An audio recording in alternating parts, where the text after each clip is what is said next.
Hello and welcome to Dice Punks, a tabletop role-playing podcast where we focus on playing full campaigns in less well-known systems.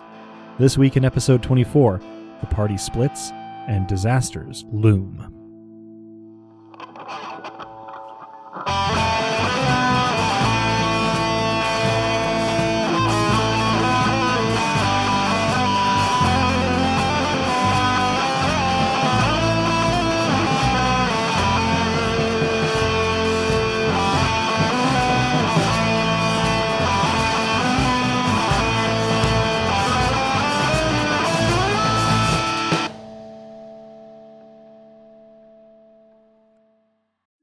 Hello and welcome. I'm Adam, your friendly neighborhood game master, and joining me are... Hi, I'm Drew, and I'll be playing Dusktear, Regal of Nothing, who recently became aware of the more mass-destructive potentials of his abilities. Hi, I'm Robin, and I'll be playing Lissa, the bitter and bodacious Duchess of Fury. I'm Dez, and I will be playing Rumnet, prophet of the Obsidian God and force for escalation. Turned out to be pretty easy, didn't it? Excellent. I was really tempted to make a Tom Lehrer reference there. An easy temptation to give into. So applause on your ability to resist it. Thank you all. Before we do get started, though, let's do character stat growth and then our recap for ourselves and our listeners. So I think that starts with Romnet needing to do his XP roll. Yep. Because why have a system when you can't, subvert it? Paraphors. That's good for an experience. I think I know the answer to this, but do we have any character stat growth? So we do actually, and the reason is that I have to go directly to tabletop jail because I broke the rules last time and did not learn my School of the Insouciant Monkey skills in order. I skipped one, unintentionally, I assure you, but I have enough points to learn the one that I skipped, and we haven't been in combat since, so I feel okay about it. So I think it's probably fine.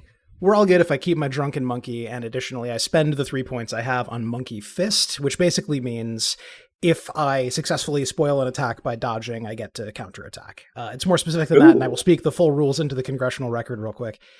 If you roll your coordination plus dodge skill and successfully successfully apply a gobble die or dice, you can make one attack to an opponent whose attack you ruined. The strike acts like an area die. He rolls one die and takes a point of shock to the location that turns up. This ignores armor. This attack isn't spoiled if you take damage and is not improved by your weapon. You can only inflict this damage once per round, however, no matter how many attacks you spoil. All right. So thank you for the read-off there. It's helpful, I'm sure, to our listeners and to me. In case the terminology is unclear, listener, gobble dice refer to dice that are specifically used to counter other players or non-player characters' actions by sort of removing dice from their sets. They haven't come up in this campaign because I don't make people roll very often, and we've only been in combat a few times. But they are a thing in Rain. And one of the very sort of trademark, weirdly elegant systems. So, thank you for both catching that, because I wouldn't have, and for remedying it in a timely manner. And would I be correct in assuming that there is no other character stat growth this time? Wonderful. Definitely not for me. Likely not. All right. In that case, it is time for Dusk to summarize our previous session for us. I think I can do that. Scrolling through the lots of recaps we have now. This has been a good campaign, and a lot of stuff has happened. Okay. Well, we'd made our way to Theret, Lissa and I, and Romnet and Apacia. Lissa and I had specifically made our way to Tanu, priest of Palaran. He asked if we'd come to surrender, which we had not. Tanu and his god were unhelpful, indeed implacable. His goal, it seems, was total conquest and the exclusive worship of Palaran in Taraxis, and indeed it seemed everywhere. They were building horrific living siege engines with which they meant to lay waste to the city of Theret. He was otherwise reasonably polite. Romnet and Apacia, meanwhile, had a discussion, I assume about me. Probably they also discussed Romnet's system for communicating with Imbi. Anyway, by means of supernatural perception, and at some small cost to myself, I discovered two things. First, that the Shadowed Lands lay largely undefended. And second, that Palaran did not seem to have any nobles per se, only things made divine. Palaran being the deity of wilderness, verdure, shadow, and rot. Once we had reconvened, Romnet had the brilliant and terrible idea to send something counter to all of those notions at once, namely a city into the Shadowed Lands. That is, to bring the fight to the god. Cities being peopled, as a rule, this gave us some pause, and we thought it best to confer with our own god. Lissa and Apatia stayed in Theret, while Romnet and I returned to Fermata. At the gates, we saw an encampment of Lightward, Thad among them, who seemed more ready than ever to leave.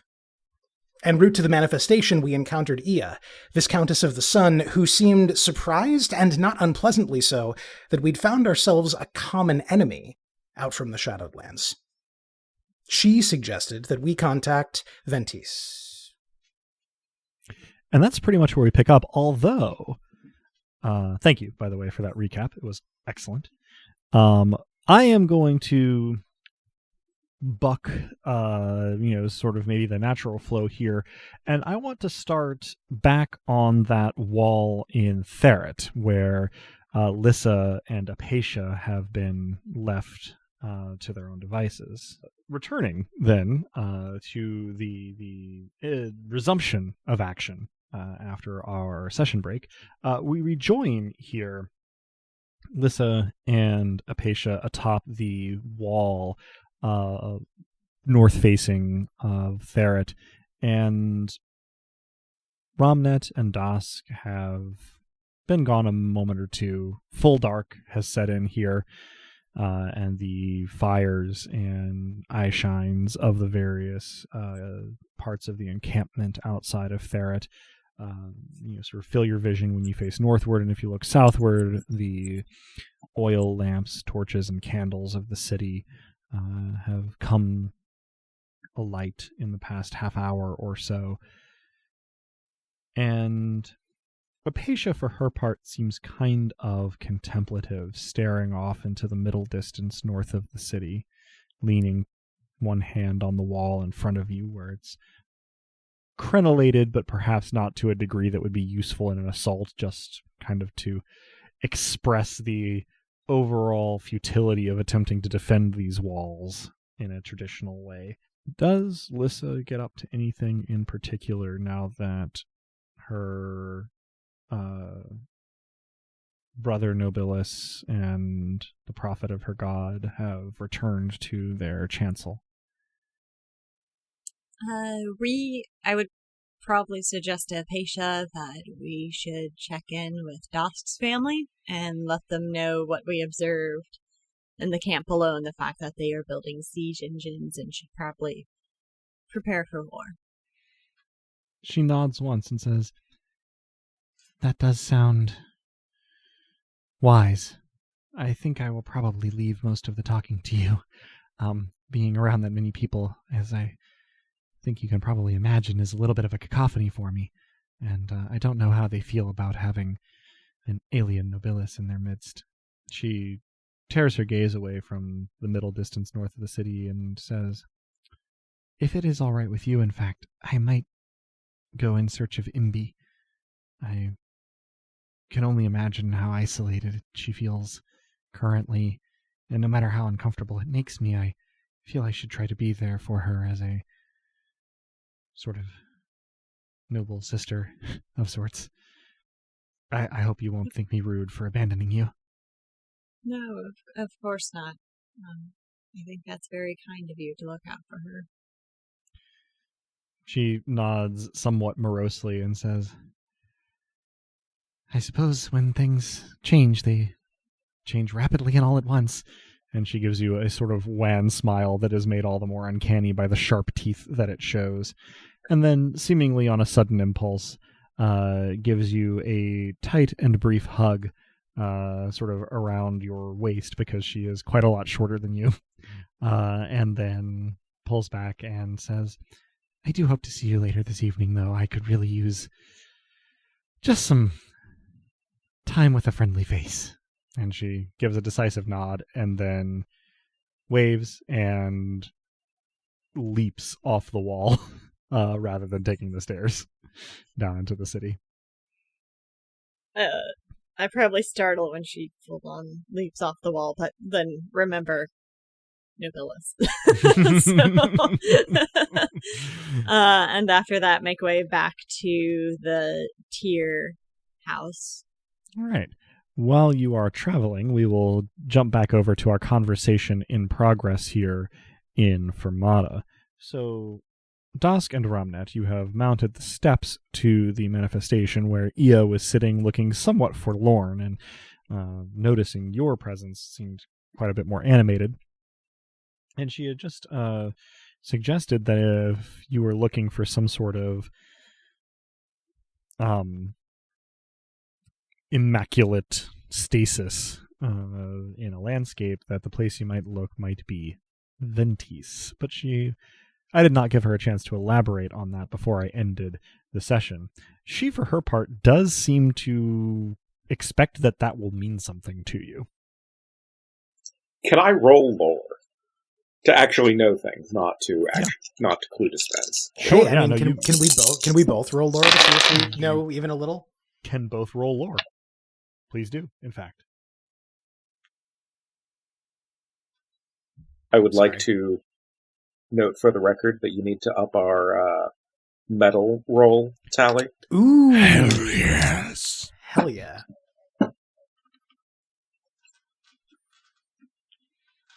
Okay, sorry, I was having a hard time finding the number of dice here.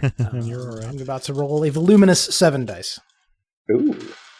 You are more loreful than I. He's loreful good.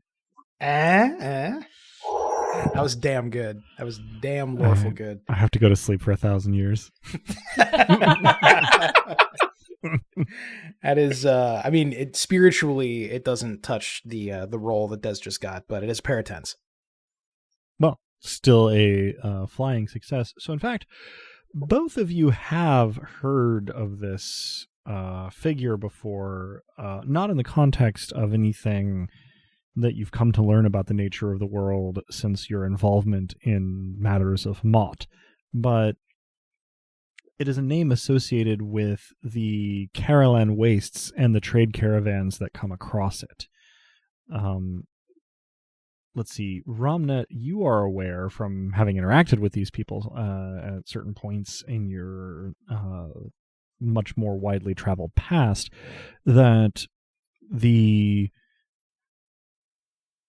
traditional greeting and farewell of the Calaran Wastes traders includes this name, though you lack the strong basis in the language that they speak amongst themselves to know exactly in what capacity. You assume it would be some sort of benediction. Dusk, you have not had the interaction with the Carolan Waste traders, but you did find a couple of very interesting books in the Confluence during your time there that tried to make sense of the culture of the traders of the Carolan Wastes and speculate about the wider civilization that they seemed to be part of from a Taraxan perspective. And it is hypothesized there that Ventis is their deity. Something associated very closely with the desert itself. In fact, some scholars have hypothesized that they worship the desert as a god. That is helpful and hard to formulate into an immediate reaction. My work here is done.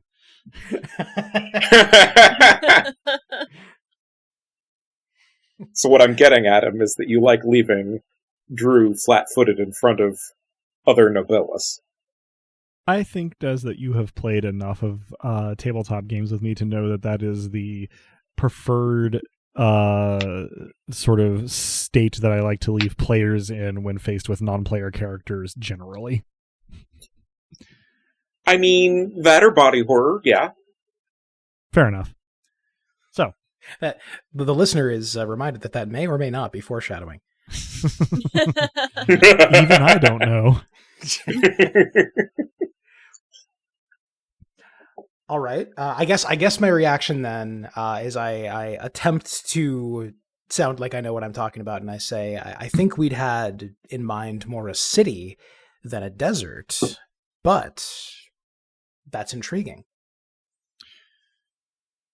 Ia looks a little bit puzzled and opens her mouth, and then seems to understand something and closes it without responding.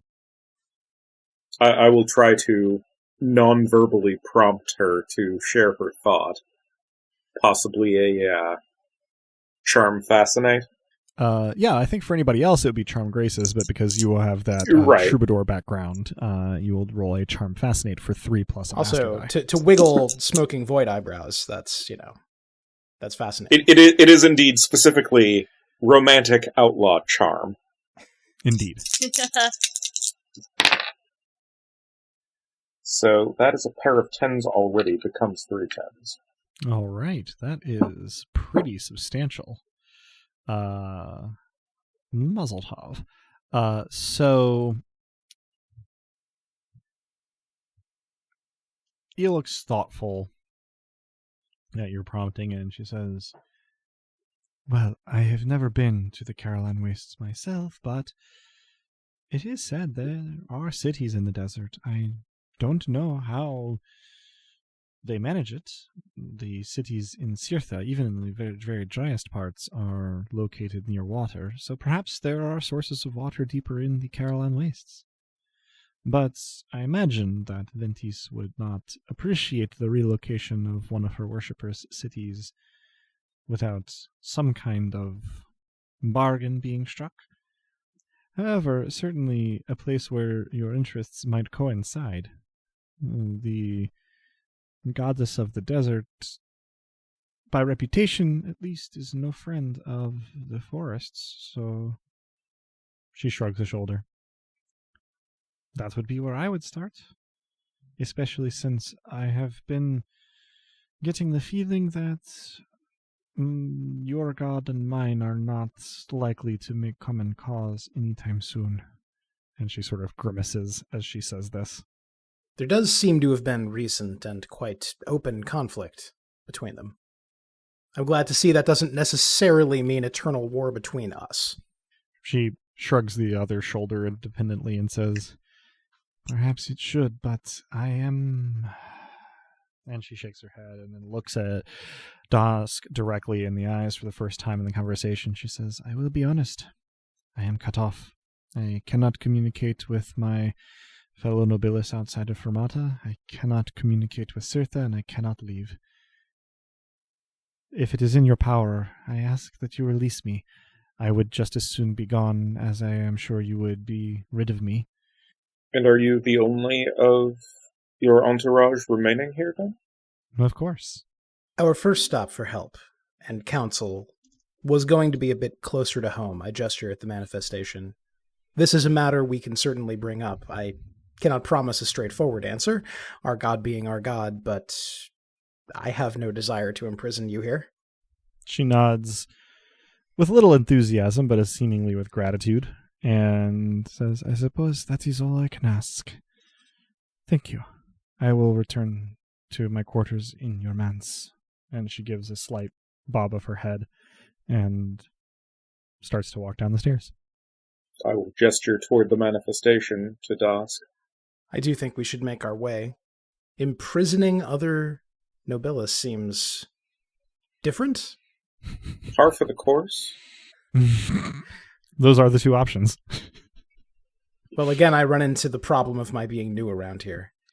Well, I'm just speaking to the general inability of others than us to leave. And yet the rest of her retinue made off at the first opportunity. You say this as you enter the manifestation and the door closes behind you, at which point it was going to be when I mentioned that Ia having left, both of you suspect that she was lying about her being the last of her entourage. Of course she was. Fermata. And she didn't do an amazingly good job of it. If it didn't come across in vocal performance, yeah, when I said the rest of her retinue, one eyebrow would have been at the hairline, basically. Certainly. Just wanted to make that clear for the listeners who do not have our video chat to refer to. And you're also missing years of listening to Adam. Also that. You also miss so much of me talking with my hands, dear listener. It's a gift and a curse. But yeah, no, it does seem like she was, well, Ia probably is capable of lying okay, but she did a poor job of it there for whatever reason.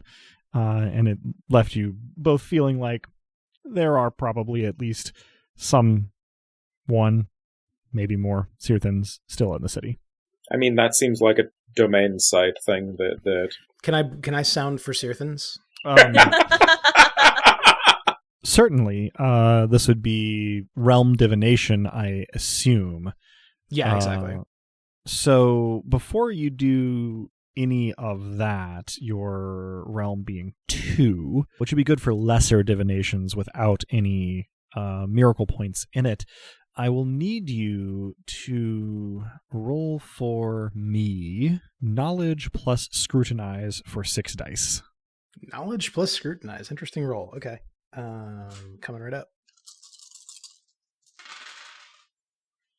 That is a pair of 7s. All right. So, as you are sort of preparing to do this divination, you are sort of thinking back about the times that you have divined for Sirthans in the past, what you've learned in the past about it, and you are met with the conundrum of whether or not to include any penetration on realm divination, because you can be relatively certain that the mortal Sirthans left. If none have come back in the time that you've been gone, then there are no mortal Sirthans in the city, at least none alive. But if you've learned anything recently, it's that divinations are slippery at best when dealing with the divine. So in order to actually perceive any noble Sirthans who are in Fermata, you would need to have an appropriate level of penetration. True. And we're not sure. Let's see. We have a rough estimate of Ia's brightness and of Ramush's brightness. Correct. Trying to think if we ever got a sense. Well, the other Sirthan is possibly a smoking crater, so that might not be relevant. Okay, so I get the basic divination. The basic divination is level 2. So anything past that, I'm spending points. Correct. Well, and this, since we're descending the steps, this is something I could even ask Romnet in character, but how important do we think this information is? I'm quite confident I could find it, but it might require a divine means of seeing someone attempting not to be seen. I think it depends partly on how immediate our worry about the Sirthans is.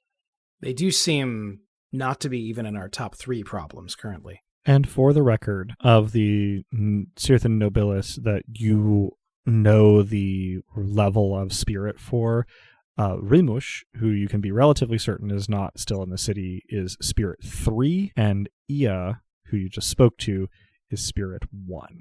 So would it be one spirit or 2 spirit, or 1 miracle point or 2 miracle points to divine Ia?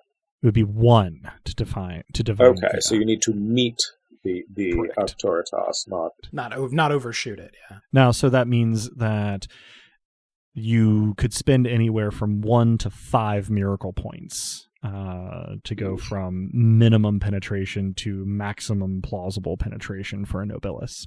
I think I wait on spending any points. I think that we're going to get all the answers when we get to Mott, so everything's going to be clear shortly. Clearly. Clear as ink black clouds. But I think because it's free anyway, I do the basic sounding just to confirm that so far as I can tell, there are no mortal Sirthans or divine ones who aren't actively resisting the ping. And indeed, I guess my thought is, if I don't see Ia, then I know she's hiding herself. So I've still learned something. So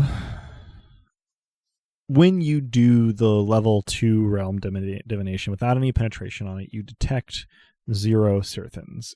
How active this is exactly is a little bit up for debate. You don't, for instance, have to gather your Autoritas around you to resist miraculous surprise attack. So it may just be that it's not so much that Ia is detecting your divination and resisting it, as it is that she is simply not opening her Octoritas to miracles within Fermata. But either way, you detect 0 seer things with a penetration 0 realm divination. 0 seer. All right. Ah. So we actually did learn some interesting things there. We did learn that she still has an Octoritas, even cut off as she says she is, which, you know, she didn't say anything about Which losing may or may not powers, be but- the truth. Right. I true mean, enough. I don't personally know this in character, I am pretty sure, but out of character, the removal of a shard is a one-way ticket.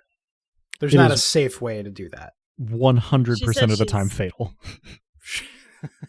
Okay. Cut off means not necessarily losing a shard, just being unable to communicate for whatever Right. reason. Correct. Sure. Yeah, since we've not met anybody quote unquote cut off. And again, she might not be. What someone can or can't do in that state. This is just me trying to figure out, since we're pretty sure she's lying, I didn't learn anything that useful, but it didn't cost me anything to find out what little we did learn. So, hey. So we're actually going to leave the two of you descending those steps and check back in with Lissa. So you have walked to Lyd Manor, the seat of House Tyr, and it's not like shut down for the evening, but it is under sort of like nighttime operation at this point. Lamps have been lit, candles have been procured, and the gates have been closed, although the guards are at least briefed enough that when they see an enormously tall woman in a blacksmith's apron, they know to let her in. Are you looking for anyone in particular? I am going to look for Uncle Melly, and I'm probably going to inform the nearest guard of that. So yeah, you let the guard at the gate know that you are looking for Melissus. No, you say not Uncle Melly. Melissus. I say Uncle Melly. He blanches when you say Uncle Melly, but does not comment on it. And he says, "Right, your ladyship. Well, Melissus is within, but probably in his chambers." And then he sort of dithers for a moment and then shouts for a page. Boy in his tweens runs up, and the guard says, "Please bring her ladyship to Melissus Tyr, if you would," and seems very uncertain about how to comport himself in the presence of a demigod. At which point the boy just kind of goes, right, and casually gestures you over one shoulder, seeming to perceive you more as a visiting craftsperson than anybody of importance due to your attire. That possibly suits Lissa fine. I would Yep. assume so. And you follow the page into the manor. It is large and labyrinthine, and the page brings you to a door in a finely appointed hallway and says, "Here are the chambers. Melissus Tyr, so we'll leave you here, I suppose." And he hems and haws and kind of dithers about without actually leaving. I'm gonna pass him 3 coins of like what I believe is a very generous, perhaps over the top tip for his trouble. He sort of, without looking, like takes the coins and then looks down and sees them and makes kind of a squeaking sound, and then bows such that his head almost hits his knees and goes, "Thank you, your ladyship," and then runs off as though he is afraid you are going to take the coins back. He is sprinting down the hallway, and you watch him go for a moment. I call, "You're welcome." As you turn back to the door, it opens, and Uncle Melly, in not like his pajamas, but sort of like out of his formal clothes and in like a dressing gown and holding a small goblet of wine, has opened it and is going, "What in the hell was the... Oh, hello, Duchess. Please, come in." And he gestures you into his sitting room. I kind of follow him in. Do I see where the little goblet of wine came from? Does he have like a carafe or something? Yeah, set he up? does. In fact, actually, on a sort of side table in one corner of the sitting room, there is what appears to be a silver decanter and some matching goblets. And your eye is drawn to it because your grandmother is currently standing over the side table pouring herself a glass and looked to be in the process of asking who was there when she spotted you. And She's there. she has not I said knew it. anything. She is Knew fully it. in her night clothes. Yes, of course she is. I disregard her completely, and forget my initial thought of pouring myself a glass of wine for what I'm about ready to discuss, but kind of angle myself towards Melissus exclusively and say, we've returned from the encampment on the shore beyond the wall. Unfortunately, I have no good news. Dosk and Romnet have gone back to consult with the Obsidian God on our next action. But we did discover that they are building siege engines, albeit very fleshy ones, and they're tents. So you should most likely prepare for war and instruct whoever you gather to fight to stay far away from me on the battlefield. And I make myself glorious as I finish that statement to punctuate the importance of keeping the people away Right. from me. Uncle Melly sort of opens his mouth but doesn't say anything immediately, beholding you in your glory. His eyes kind of go wide and shine a little bit. But into the brief silence, Ilari says, "Girl, you should speak more respectfully to your as she catches sight of you and then clears her throat and says, Melissus deserves a little bit more respect than you're showing him. Should call him sir at least." As she sort of walks up and stands next to him and sort of crosses her arms and tries to look reprimanding. Never did have any sense of propriety. And you will address me as the Duchess, Mima. She blinks and says, "Like hell I will." I kind of laugh, and she's holding a glass currently. Goblet, but yes. I am going to take the goblet out of her hand and take a massive swig out of it. I'm going to look her dead in the eyes. I'm going to say, if this comes to war, when you see what I've become, I hope you see your hand in it and understand that you've never truly seen me at all, Mima. Command plus intimidate, please. And I'm going to give you a bonus die for the fact that you are both glorious and badass in this moment. And also took her wine. Yeah, that's going to up the pool to 3 dice just straight up. Yes. 2 8s. Nice. Only would have been better if it had been 3 6s. Yeah. The color drains from her face a little bit, and her hand kind of hangs where you have taken the goblet out of it until you put the mostly empty goblet back into it, which she looks down at and looks back up to you and mutters just barely audibly, "Always knew something." Drinks the rest of the wine, at which point Uncle Melly, whose eyes have slid to Ilari, go back to you and says, "Yes, well, we've been preparing for war, but did you get any useful intel while you were there? Siege machines or creatures? That is helpful, certainly, though I suppose if they're creatures, they should be as vulnerable to arrows as anything else." Creations more so than creatures was the general sense I got. They are being constructed by priests and priestesses of the god in the Shadowed Lands. I did learn that they will not accept surrender. Their goal is to raise our cities and replace them with wilderness. So, point of order there. Are you intending to lie to him about this? Because they absolutely would accept surrender. What Tanu told you was that you as nobilis would not be suffered to live. They do plan to destroy the city, but not to exterminate the people. The lie is unintentional. That I Sure. just took away that they're going to just completely annihilate the cities. Yeah. No, they don't really want the cities, but they are not planning to just like indiscriminately murder people. They want the worshippers. They emphasized that they would be their version of merciful to those who surrendered and bent the knee and got with the worshiping program, right? Yeah, correct. Okay, The appeal for you to surrender was to sacrifice yourself to save the civilians, basically. There would need be no fight if you would but surrender, which of course would mean that the two of you would die. Was the message that Tato had given you. So I would probably rephrase that last portion. Thank you for the refresher. Sure, no problem. We do these a little ways apart, so. Yeah. So I'm going to say their intention is to destroy all the cities, replace it with wilderness, and subjugate the people to worship Palarin. He nods slowly and says,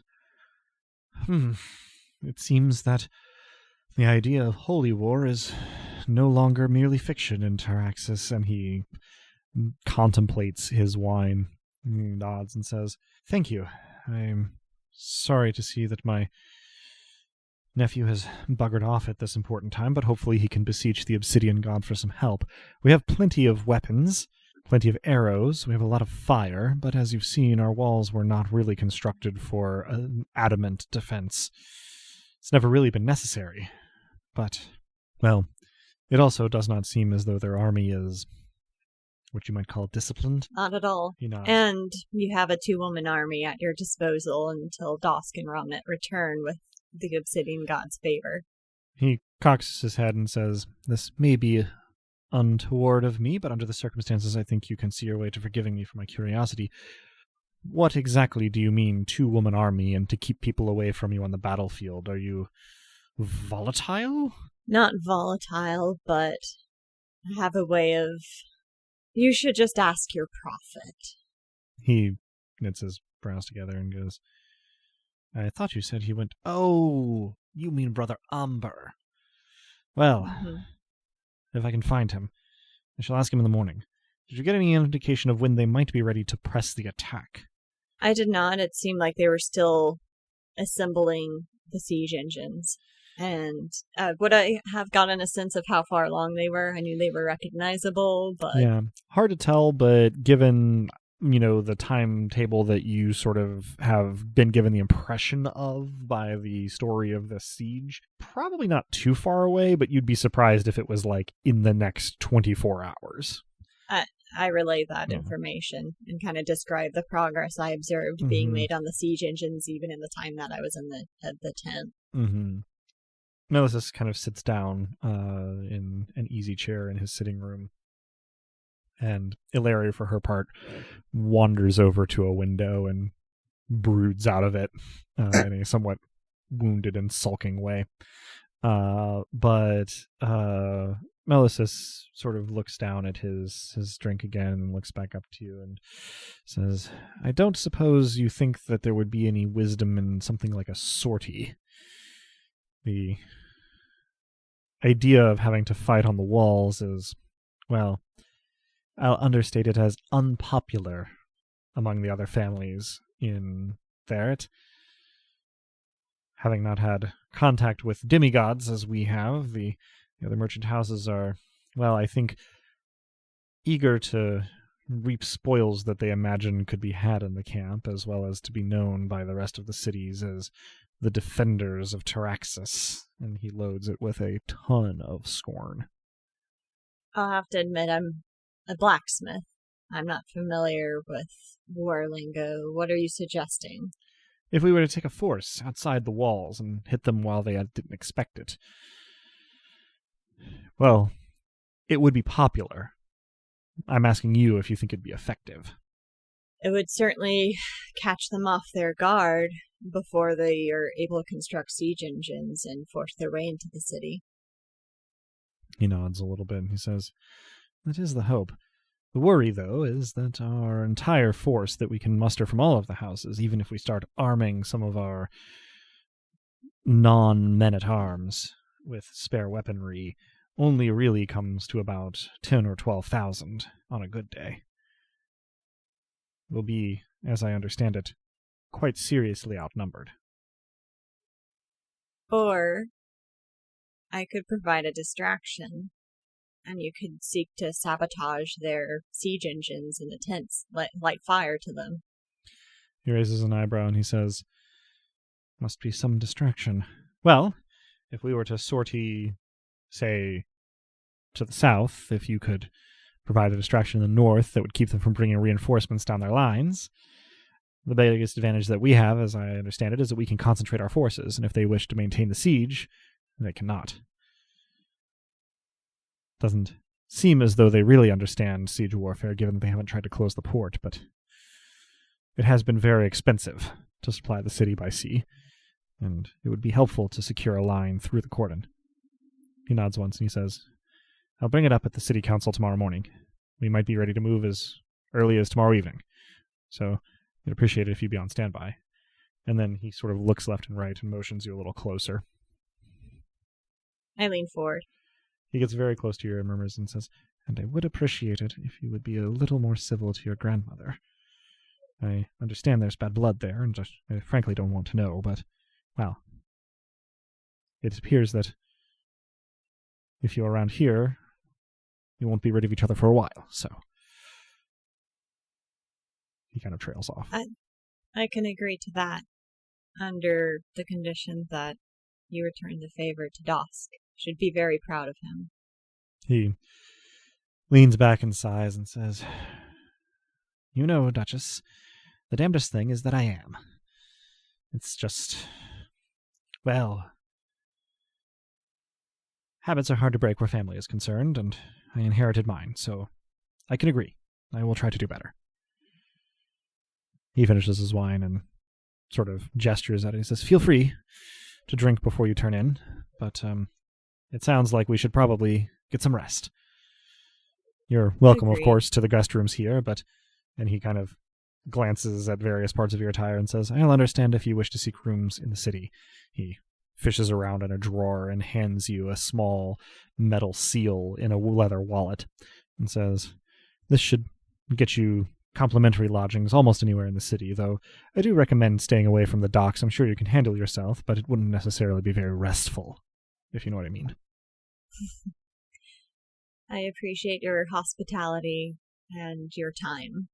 He nods. He says, a lot of us merchant types can stand too much on ceremony and pomposity, but I'm under no illusions. You've done me, my family, and my nephew quite a few services, and I wouldn't have it said that Melis's tear forgot those who helped him. Besides, he sort of gives a lopsided smile and he says, I'm fond of you. You're straightforward and you seem a good sort. Even if you aren't joining the family, well, it's nice to have you around. And he sort of, does that thing where, middle-aged and older guys kind of like slap their knees as they stand up. And he says, but for now, I think I shall be turning in myself. And despite himself, his eyes sort of slide over to where your grandmother is standing by the window. I ignore that and just kind of smile at him and give him a hug. He returns it awkwardly. And say, good night, Uncle Melly. He snorts. He says, good night, Liz. Okay. I will leave him be to whatever gross stuff he's getting up to with Mima. And go find Apatia. All right. We will take this opportunity to transition back for now to Fermata and the Heart of the Chancel. Dosk, Romnet, you have been descending an indeterminate number of stairs. I suppose if there is anything in particular you wish to confer about on your way down, we could establish that now. But if not, we will have you emerging into the well chamber. As usual, it is slightly changed from the last time you were here. It is both significantly more and less cave-like. The parts of it that are stone are no longer rough-hewn, but simply natural flowing stone. The parts of it that are representative of Dosk and of Lissa, however, are more finely and ethereally wrought than ever. The two-headed snake is two-headed once more and seems to be in more of a poised and waiting sort of position. The roughness of its carving is gone. You can see, even if you reach out, feel individual scales on its entire length. Don't touch it, it bites. Yeah, no plans there. The alcove that seems to represent Dusk has carved books and papers on the shelves and on the desk that you feel you could pick up and read. Any interesting titles? Interesting. Roll a lore for me, Romnet. Pretty strong suit for you. That's what, 6 dice? Yep, pair of 5s, pair of 6s. Okay.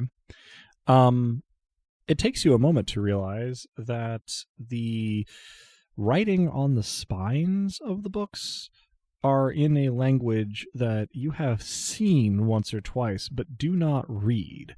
It is supposedly a script that was imported to the northern part of the continent beyond the Shadowed Lands from some land further north across the sea in ancient times.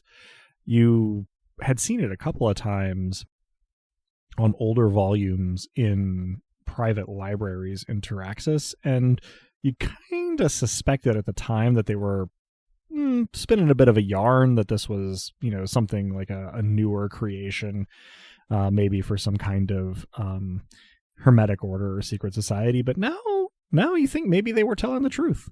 I will ask Dusk if he can read the titles of those particular volumes. Should I also roll lore? In fact, you don't have to. When you look at them, they are titles. They're titles of books you've read, actually, mostly in the Confluence, though not exclusively. So a lot of works of natural and, I guess, what in our world would be called continental philosophy. I convey this information and say is existentialism a Taraxan or a Sirthan discipline? I'll get back to you on that. Is it like French versus German existentialism? One is about like whether false premises can result in correct conclusions, and one is more about how we're all completely alone. I mean, that's the second to last step of it. The last step is, so make it up for your own fucking self.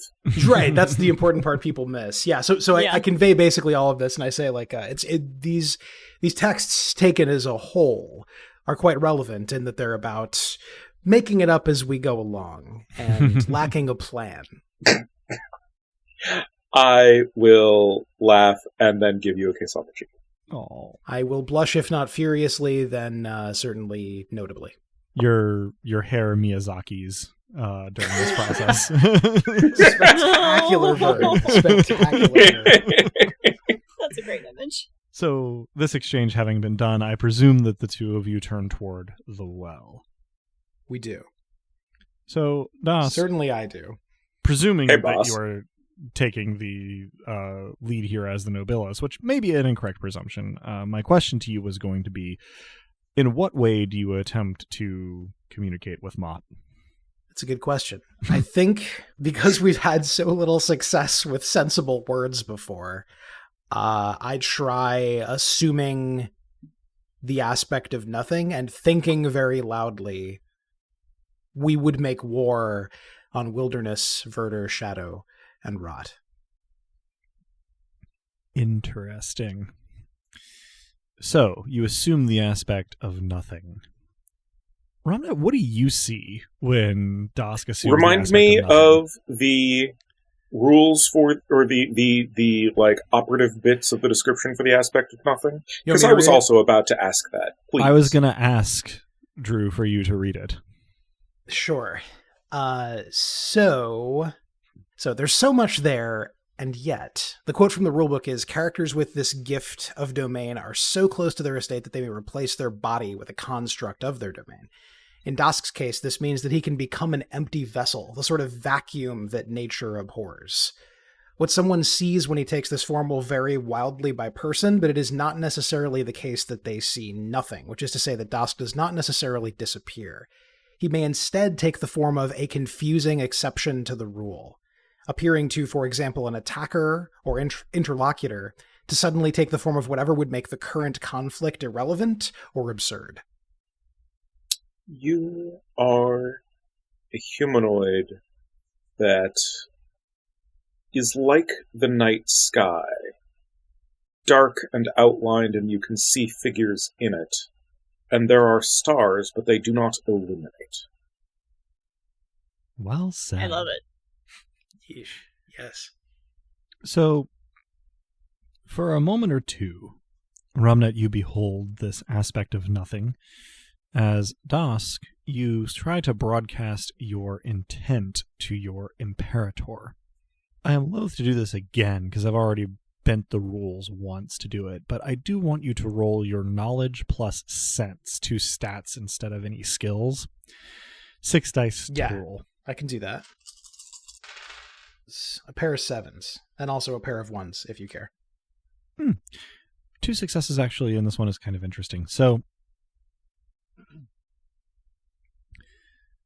after a moment of standing there, wearing the mantle of nothing upon you,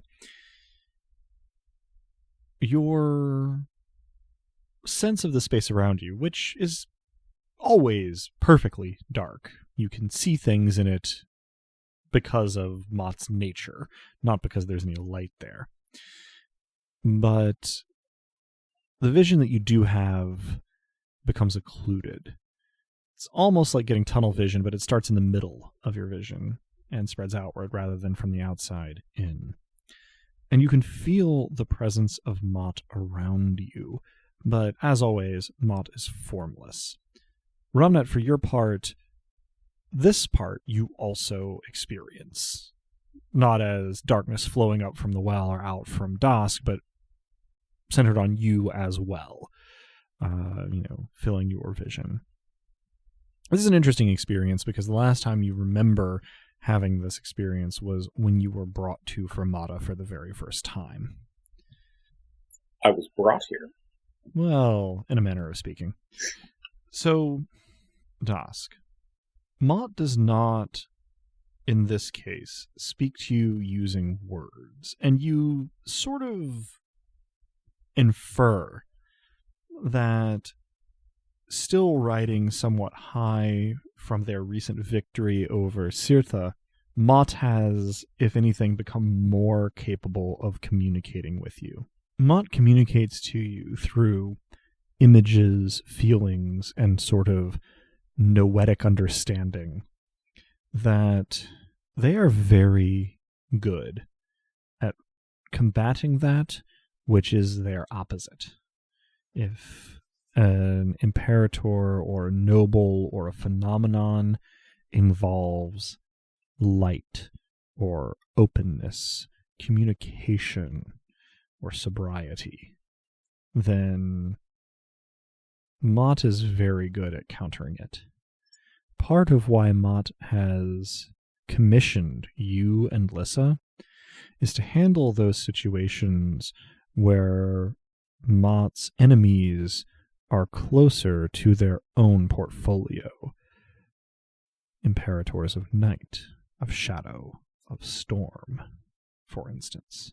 In the case of Palaran, Mott seems to have been hoping that they would turn their attention northward and distract Sirtha.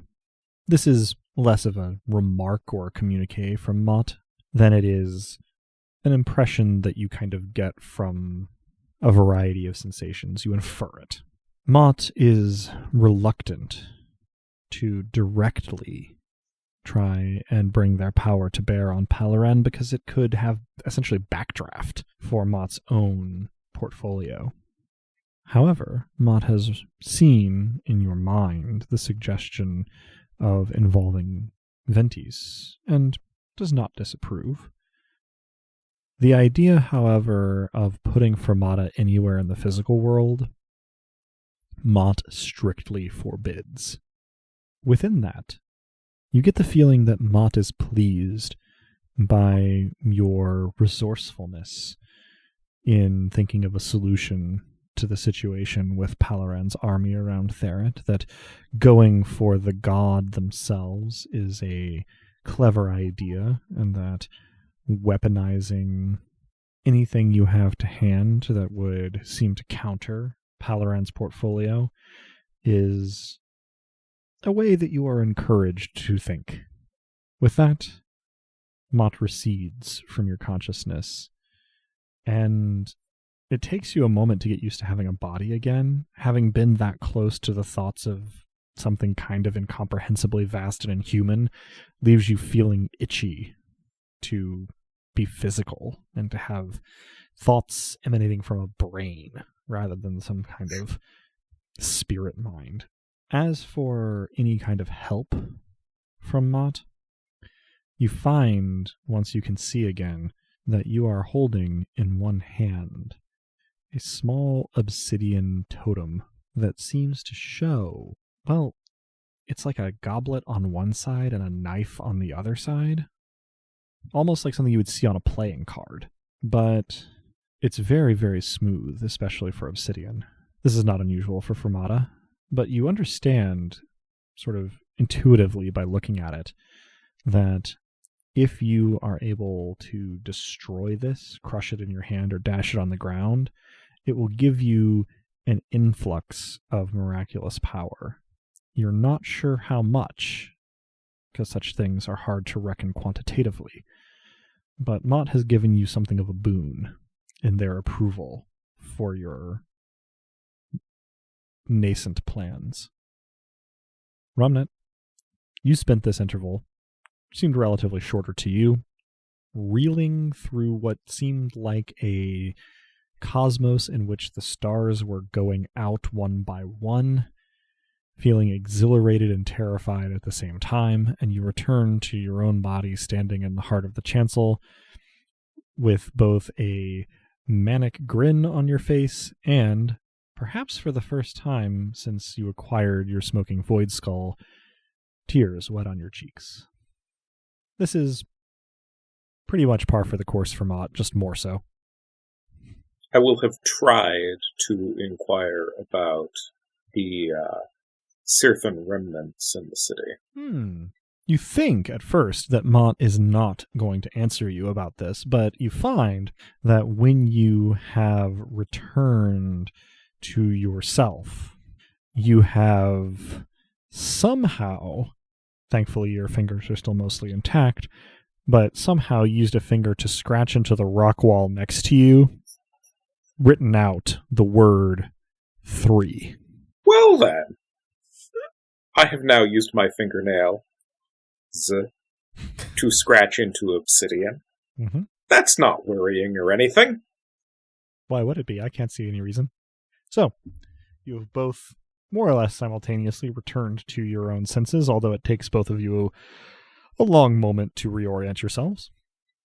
Once I do, and once I clock what I have done in response to my own question, I will plaster myself to Dusk's side. Oh. Done. You meet no resistance, and in fact, we probably run at each other. There may even be a slight impact, both because I need to remember I have a body, and because comfort is welcome.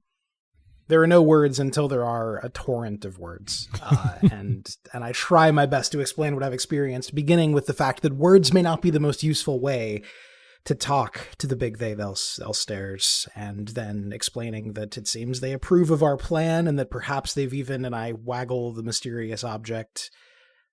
I keep talking well past the point where I realize you're probably not listening to the words and are just happy to hear something. I'm listening to the words. I am happy to hear something. I am wondering, based on your statement, assuming you state it, that they were hoping that Palaran would turn northward, that we still might not be better off, generally and in the eyes of them's in the well, that are to use a Sirthan city, regardless of whether or not Ventus would approve, particularly since, that would require contacting Ventus somehow, possibly.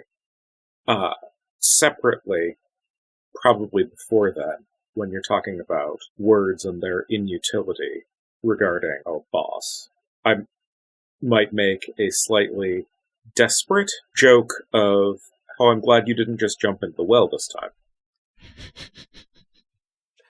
I keep talking a moment past that, saying something like, and depending on which way you turn it, it looks like it, before catching what you've said and guffawing. And say, I'm glad to. And then out of nowhere, I say 3, noticing the scratches in the wall. Yeah, I'm probably sort of pointing over that with fingers that are still somehow whole, but probably have, like, obsidian dust under the fingernails, and that's not troubling. For sure. Or sharp. That is apparently the number of remaining Sirthans in Fermata. Well, that's useful information. If I haven't already, and let's say I haven't, I reach up and dry whatever tear is still there with my thumb. And I don't know how that feels to a finger, but Dear listener, Adam is just grinning. He's just shrugging, clearing a tear from the void. My well-regarded shoegaze album. For the record, I would listen to a Drew Gaze album, if you will. I would too. If there is anything else that Dosk and Romnet wish to accomplish in the heart of the chancel, we can certainly do that. Otherwise, we might leave you traversing the stairs back up instead. Yeah. Yeah, I think we comfort each other on the way back up, but I think that, the conversation, the important exchange of information has taken place / is taking place. Excellent. So, we left Lissa as she was searching for Apatia. So we will rejoin that search in progress. I think the operative question is, in what way are you searching for Apatia?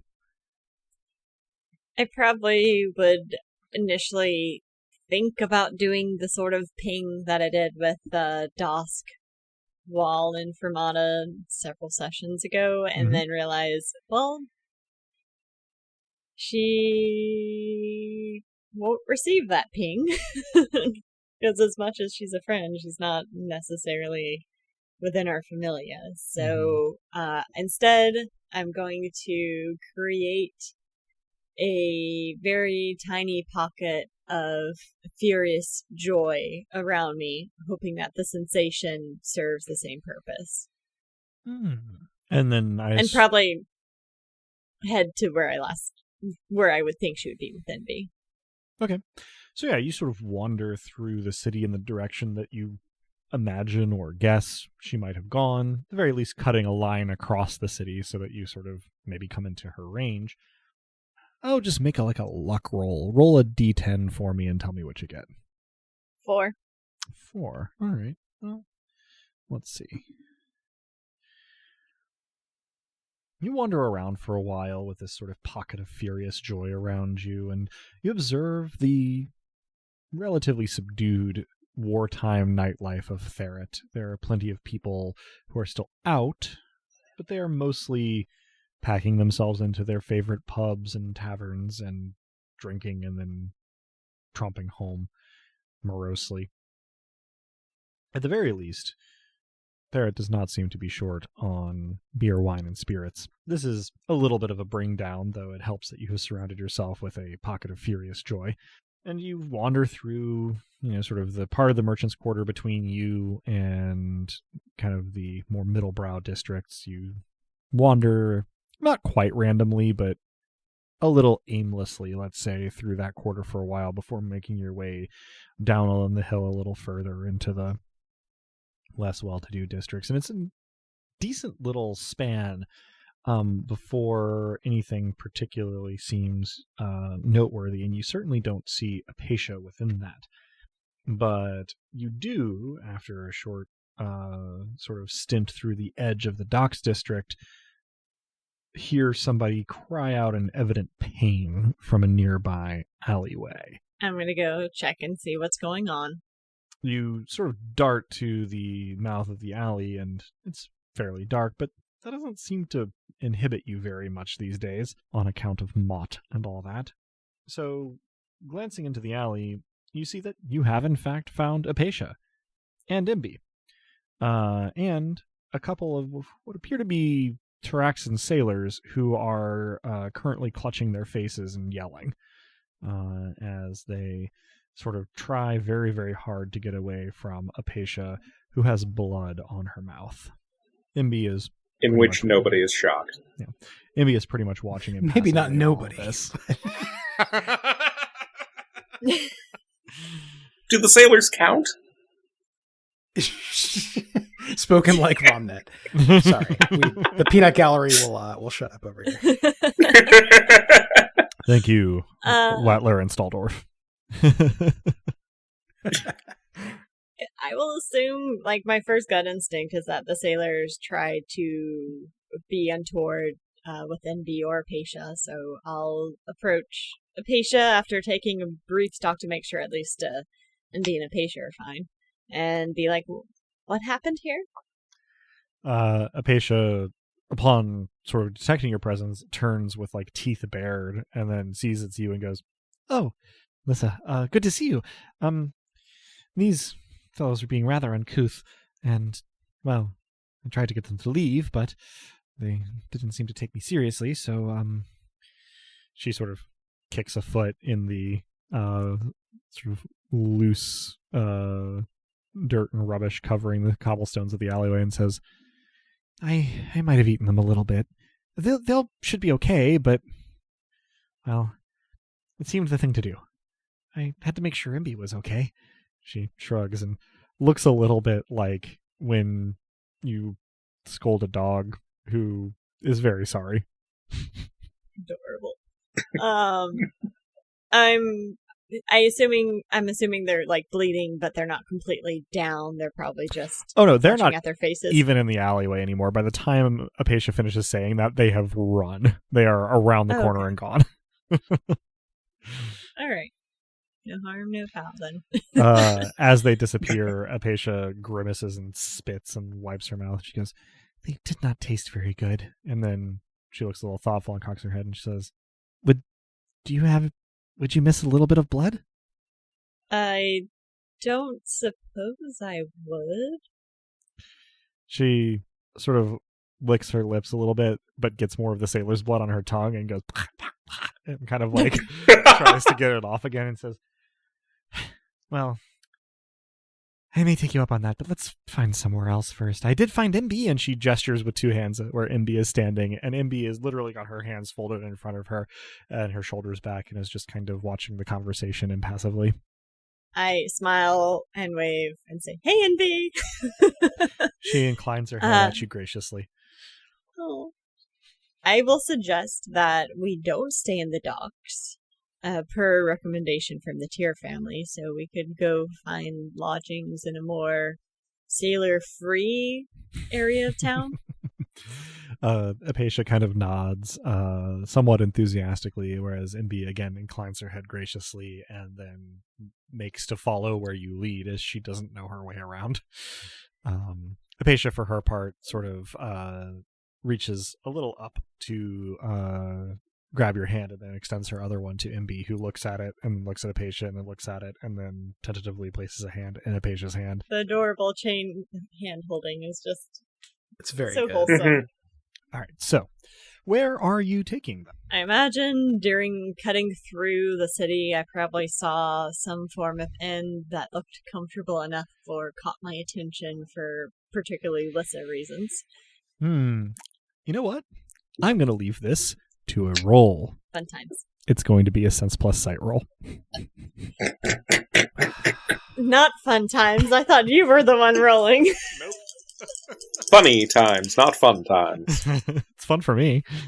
Surprising no one. I have no pairs, and the highest was an 8. Okay. She's going to end up in whatever the Theret equivalent of a Hard Rock Cafe. Oh, no. You do remember a few places, actually, that you would love to bring them back to, if only for your own purposes. But fortunately, at nighttime and with so much wandering, your sense of direction, not amazing.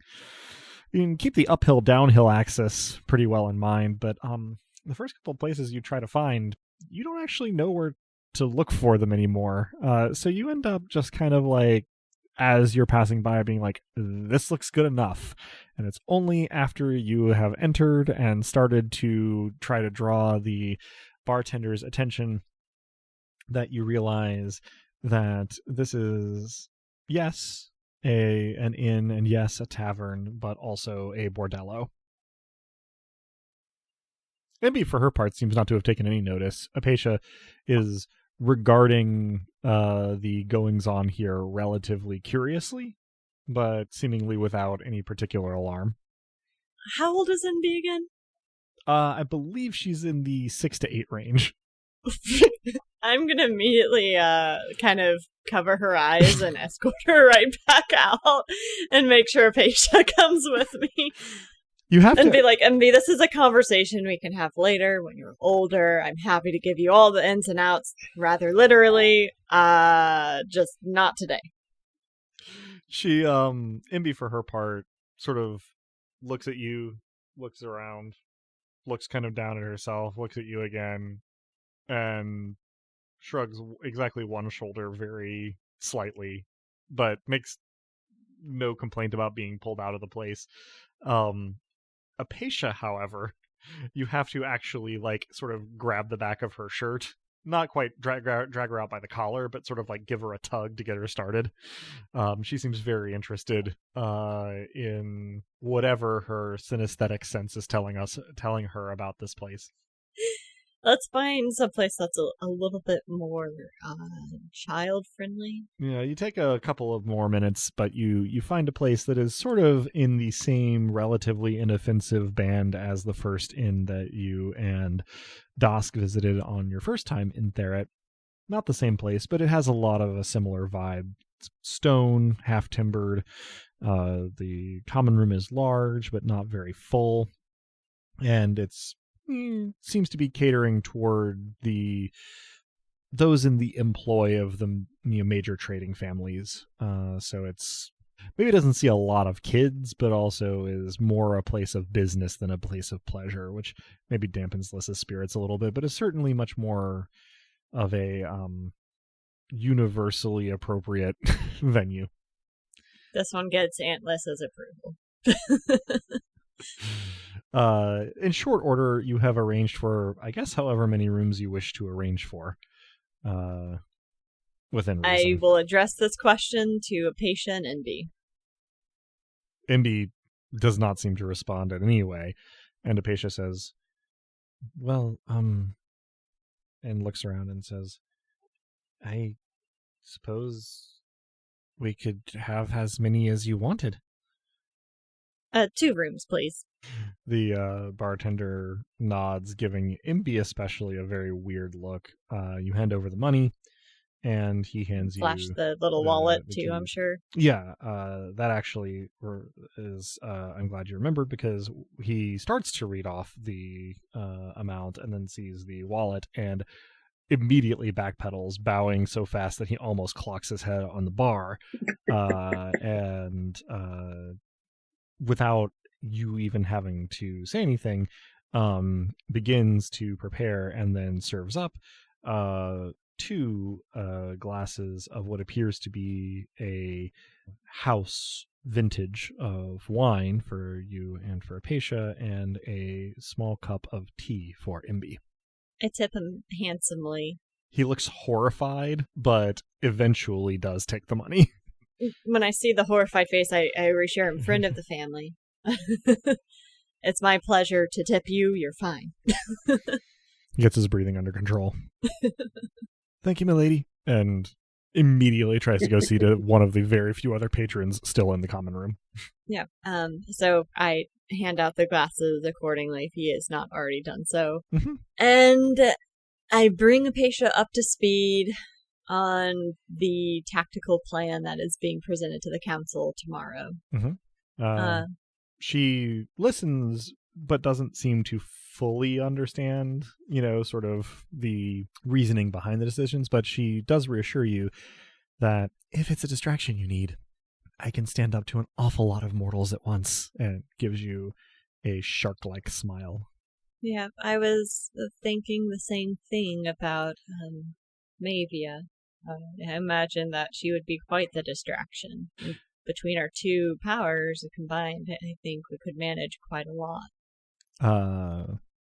Apatia sort of, her shark-like smile turns a little bit more to a friendly grin as she sort of clasps your wrist as you are speaking and sort of runs her thumb over your tattoo a little bit and says, I am sure that we could. I probably smile at her even if there's a tinge of slight pain around the edges of it. She seems to catch a little bit of it, but simply continues running her thumb over your tattoo and sort of uses the other hand to pat you on the shoulder a little bit, then looks at Imbi and says, well, I think perhaps it's time at least some of us turned in. I am certain, Imbi, that you are just as capable as anyone else, but that's no reason to, deny yourself the pleasure of a good night's sleep. And Imbi cocks her head and then kind of gives a, okay, kind of nod. And Apatia sort of extends her hand. Could I get the bartender's attention and see if there's a notepad and pen or some sort of canvas available? You say basically that, and he says, oh, of course, my lady. And he doesn't quite sprint because of the confines of the bar, but goes as fast as he can to the back room, and he comes back with a relatively thick sheaf of relatively fine paper, 3 inkwells and 2 quill pens, as well as a cloth for cleaning the nibs, and says, do you think this will suffice?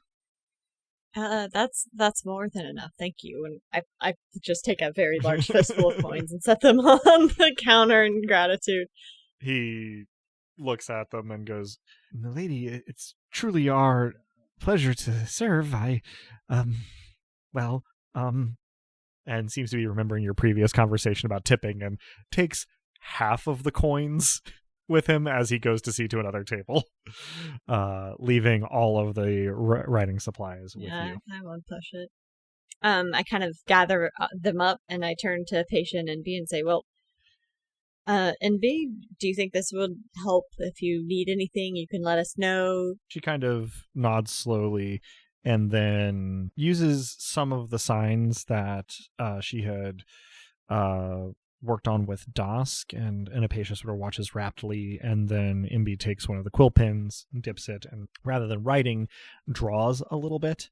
A stick figure sort of leaning over a table or desk with what Apatia explains is the Diamakor version of like a question mark over their head, and Apatia says, I think that she only got a little ways into learning to write before she left. So pictures are an option, and I can try to teach her the rest, but it will be slow going in the meantime.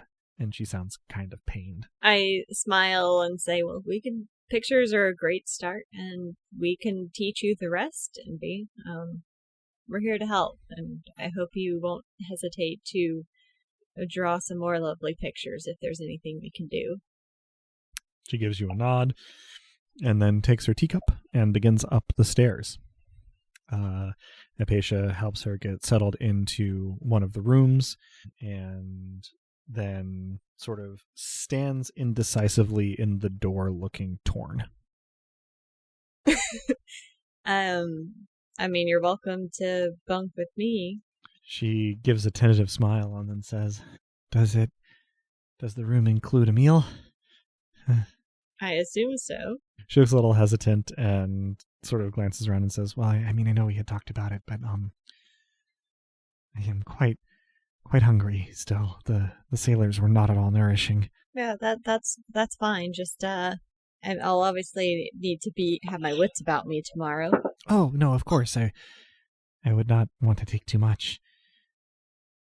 And as she enters the room with you, she sort of, pulls the door closed behind her and then says, why did we leave the first inn?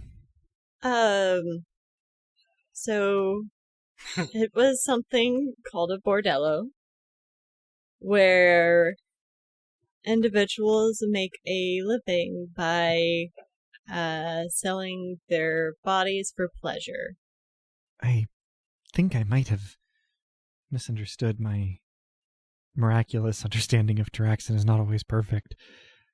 They buy and sell people? Not people, not people themselves, just time with them. Oh, I had no idea that anyone could charge money for their company. They must be very pleasant indeed to be around. In my experience, it depends on the individual. She nods and she says, "That has been my experience as well. But as far as I'm aware, no such trade exists in Diamacor. It is fascinating to visit new places and see new things. Certainly the sensations there were novel. I can only imagine.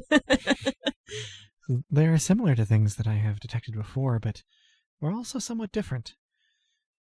It is hard to explain, I suppose, to someone who can't detect it, but certainly nothing I've ever felt before. Fascinating, at any rate." And she sort of moves a little closer and says, "I feel very, well, demanding, but,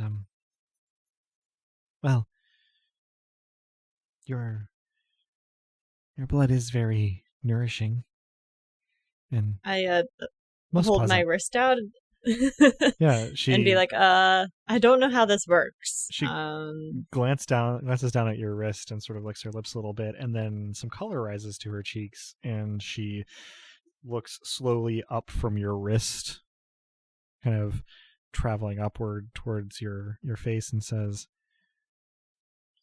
"I wonder if it isn't too discourteous of me if I might not pick another source." And her gaze settles on the base of your neck. I move my hair out of the way. And she sort of again licks her lips seemingly unconsciously as she sort of leans in close, and then she moves your hair where you sort of put it to one side to the other side so that she can expose the side that your tattoo goes up. And she says something in Diamok that you have heard a couple times before and you think is kind of on the same wavelength as Bon Appetit, although low and seemingly to herself. And then very slowly and gently sinks her teeth into the sort of spot between one side of your throat and one side of the main tendon on that side of your neck, and stays there for a couple of moments. By the time she finishes, she is not quite sitting in your lap, but has gotten very close to you. And she sort of sits up, as usual, leaving no wound. You're a little lightheaded because she was, drinking directly from your neck, but she doesn't seem to have taken like a ton. And she sighs and kind of leans into, sort of the shoulder down kind of to the side of your chest where she is now sort of entirely resting on you. And she says, "It is so tiring to be away from home, but it is wonderful to have such reliable company. You are very impressive, Lissa." And then it's interrupted by her licking her lips a little bit. Thank you. And the whole time this exchange has been going on, my arms have been kind of moving around trying to figure out, like, okay, do I kind of provide her support? And then when she finally leans into me, I do put a arm around her shoulder to kind of hold her upright. And I say, you're very impressive too. She gives a small, light chuckle that doesn't even, move her shoulders in your embrace, and she says, "I'm glad you think so. Certainly everyone in Diamacor did, but none of them ever held me close like this. I don't think I knew what I was missing."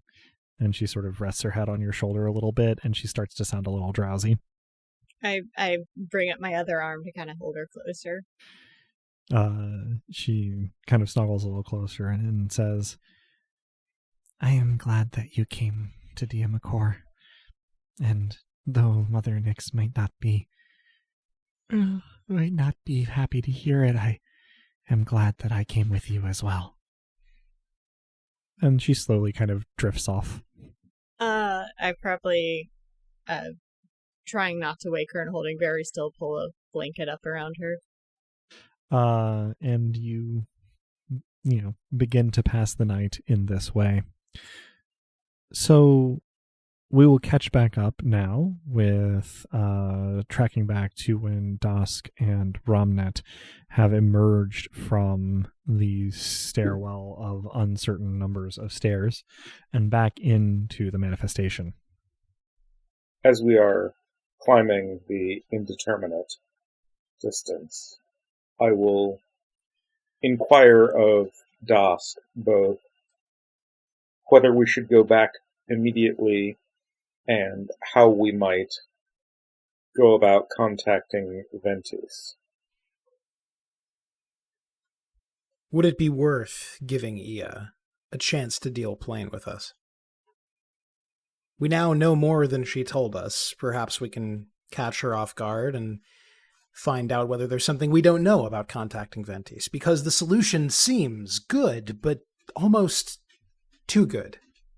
If we end one war and begin another, we may regret it.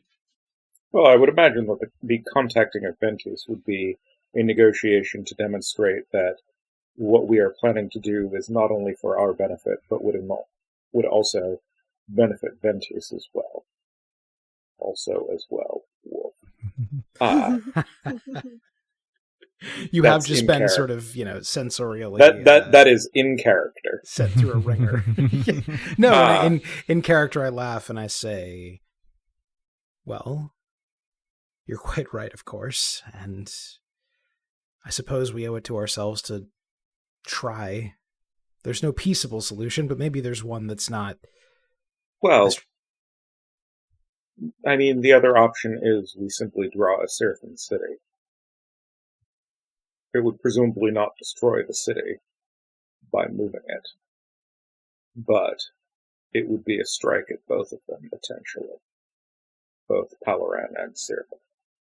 Since it seems that the conflict between them and ours, rather theirs and ours, is not yet concluded. Well, then if we were to make an offer to Ia, then the offer itself would be quite clear. Deal with us plain, and explain the status of Ventus and what we ought to say were we put in touch, or a Sirthan city will find itself in the Shadowed Lands. I should warn you, as I don't think I have, that I know, deep within me, I can do this. But I know just as surely that I won't be any good to anyone for a while once I do. Perhaps your boon may be of some assistance there. One would hope. Again, I know it'll help, and just as surely I know that I don't know how or how much. Of course. Because why would our boss ever deal plainly with us? No. All the available gods forfend a little bit of clarity. Are you all right? That seemed a lot. I mean, it was a lot for me. I can only imagine that I look at his fingernails. It was a lot. I don't know the degree to which I was doing that or that was done with me, but my fingers appear unharmed, although I will definitely have to take care in getting the obsidian dust from beneath them. Then our course is clear. We give Ia precisely one chance to be honest with us, and then we do what must be done. We make for the manor. Do I see any acolytes on the way? So, as you are having this conversation, you've emerged into the manifestation, and there are acolytes within, if you wish to call one. Well, I ask for the best nail clipping devices in all of Fermata. Seriously good nail clippers. The acolyte blinks slowly, tilts their head, and says, "It shall be done, my lord," and bows deeply, and then walks back to precisely what they were doing before. Obliged, Timothy. You get no further response. And then you emerge onto the steps of the manifestation, leading down into the square. And before you can take more than a couple of steps, your attention is drawn by someone calling Romnet's name. The voice is in fact familiar. You have encountered this fellow before.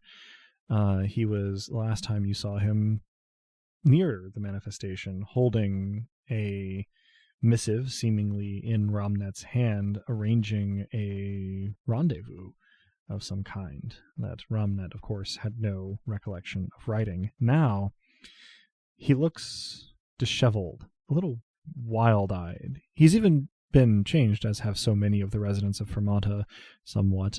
His hair has been replaced with sort of a tuft of seemingly kind of amphibian frills. And when he spots you, Romnet, he sort of jerks to and sort of looks at Dosk and then over at Romnet and says, "I'm here. I understand. I won't let them have you." And turns a scowl on Dosk. And that's where we'll end our session. What? What he said. Oh, well, I suppose we'll learn more about it next time. In which another one of my exes comes back to haunt me. Same one. Same one as before. Same one as before. Yeah, there's no league of evil exes here. You're all defeating my reference. I get the feeling that was an intentional decision that we all made simultaneously somehow. Everybody can have one mortal XP, though. Hooray! And we will... Ultimate Monkey King, here I come. To find out what it does. But that concludes this session of Dice Punks. Thank you for joining us. I hope our players and our listeners enjoyed it as much as I did, and that you'll all join us again next time. If you're hearing us now, then you probably know where to listen to this, but we can be found almost any place one can listen to podcasts, as well as on the wider web at dicepunks.com, and on Twitter as @dicepunks. With that, I think we're ready to say farewell. Say goodbye to the kind folks at home, players. Thanks for listening, and if you're going to go through an inexplicable and incomprehensible experience, it's good to have someone you trust by your side. Thanks for listening, everyone, and remember, it's important to be polite, but if they're not polite to you, fuck it. Fuck yeah. Thank you for listening, and if you find yourself with inexplicably changed exes, make sure that you are aware of their whereabouts better than I seem to be. And as the poet once said, "Beyond the desert dunes, eye of the sun is hot and carving. Have we been led astray?"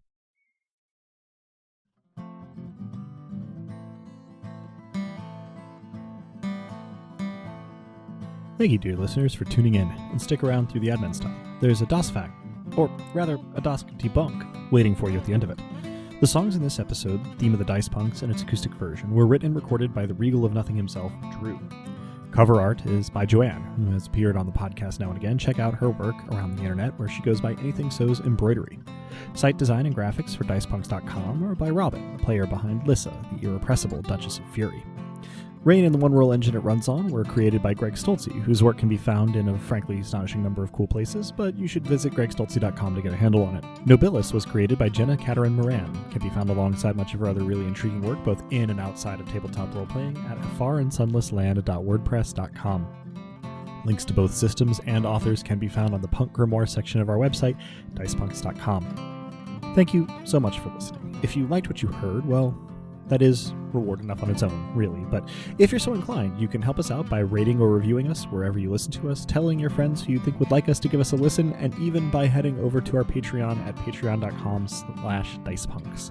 We have fun rewards available to backers, including a patron-only Discord and access to the Dice Peaks after show for episodes 1 and following. Regardless, we hope you'll tune in again, and until then, remember, subtlety is for cowards.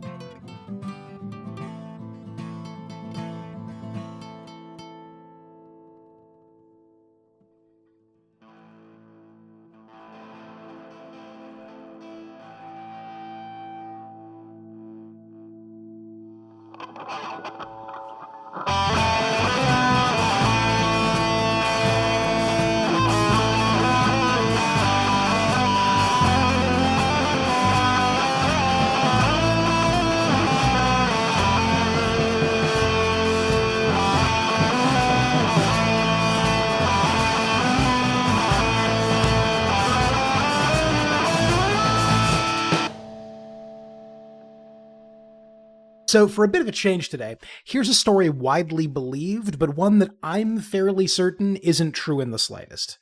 Well, it's perhaps slightly true, but only just. Call it a Dosk debunk. The story goes that when my esteemed grandfather Croesus Tyr was a man of 19, he made a journey to the Shadowed Lands against the advice of his parents, who were not accustomed to having their advice ignored or acted against. Depending on the version of the story, his boat either was or was not sunk by a squid with the face of a man, and he either was or was not met at the shore by huntsmen with wings like dragonflies and eyes like honeybees. They were not friendly, or else they were. What every version seems to agree on is that he survived. One or more crew members may have survived as well. For many years, one did not have to look far to find some old captain who claimed to be one such. But my grandfather apparently made his way deep into a wood where the trees either did or did not sing like sirens, and he found some ancient temple and drew down deeper into an ancient labyrinth and deeper still to the heart of it. Then he found, the stories say with refreshing consistency, a man with the head of a bull and a bird of prey with the head of a woman. He fought them and won or lost, or he engaged in a game of chance or of skill or of strength with them, and in any case, they came away with him, back to Taraxis. They settled, the three of them, the story goes, in a house on the shores of the Gulf of Balatan, and lived together no less than a year. Then, again, some consistencies in this story, the bird woman left, but the bull man did not. And indeed, the Minotaur of Nema, as he came to be known, never left those shores, even when old Croesus did, making his way back to Theret, prodigal but within reason, to resume his duties to the family. Croesus either did or did not, indeed either does or does not, still visit a strange house by those shores from time to time. Now, my grandfather is many things, and over the course of his life he has no doubt been a great many more. I can imagine him in love, but it's difficult to imagine him going out of his way for anyone quite so much for quite so long. The story is, I imagine, mostly a piece of propaganda about his negotiating skills. He could talk a minotaur out of a labyrinth and so forth. I have no doubt that he met beguiling foreigners in his travels, but the truth is likely a good deal less romantic. There is, indeed, a strange house on the coast of Nema, but I'm fairly certain there's no minotaur in it, though I'll admit it's a little difficult to let go of the notion, and I'll admit, too, that I've never brought myself to knock on the door.